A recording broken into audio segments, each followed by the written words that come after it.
BMG და Tegeta Holding-ი წარმოგიდგენთ. BMG Autos.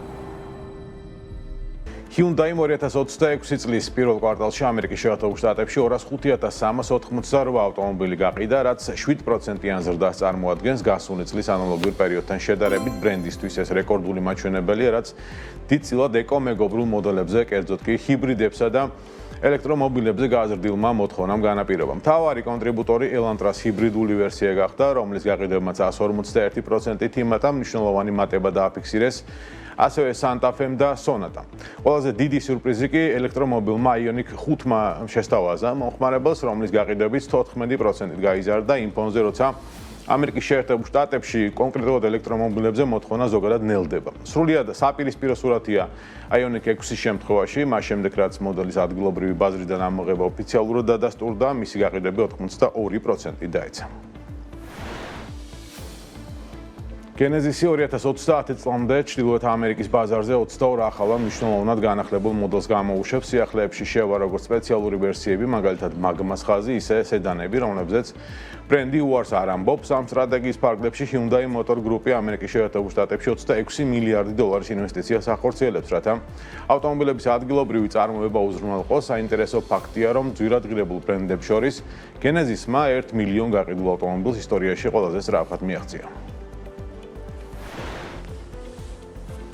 იაპონიის მთავრობამ ჩინური ავტოგიგანტის BYD-ისთვის განკუთვნილი სახელმწიფო სუბსიდიები მნიშვნელოვნად 150,000 იენამდე შეამცირა. მანამდე ეს მაჩვენებელი 400,000 იენს აღწევდა, თუმცა ახალი წესებით შეღავათი მხოლოდ $926 შეადგენს. მთავარი მიზეზი სტრატეგიული პროტექციონიზმია. იაპონია პრიორიტეტს იმ ავტომობილებს ანიჭებს, რომლებიც ადგილობრივი წარმოების ბატარეებს იყენებენ. ამ გადაწყვეტილებით იაპონური ბრენდები, როგორიცაა Toyota და Nissan, დიდ უპირატესობას იღებენ და მათი სუბსიდია 1,300,000 იენამდე აღწევს. საინტერესოა, რომ Tesla-ს დაფინანსება გაიზარდა, რადგან ის იაპონურ Panasonic-ის ბატარეებს იყენებს. BYD-ის იაპონიის ფილიალის ხელმძღვანელი აცხადებს, რომ მილიონიანი სხვაობის პირობებში კონკურენცია შეუძლებელია. მიუხედავად ამისა, ჩინური გიგანტი დანებებას არ აპირებს, 2027 წლისთვის ბაზარზე 7 ან 8 ახალი მოდელის გამოტანას გეგმავს.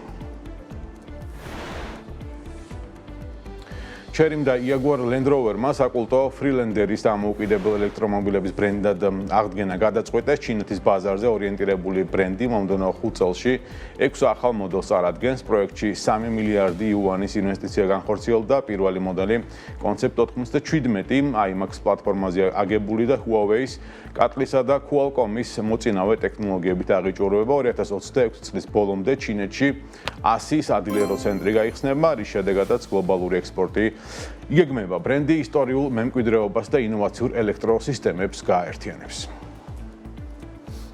BMG და Tegeta Holding-ი წარმოგიდგენთ. BMG Autos.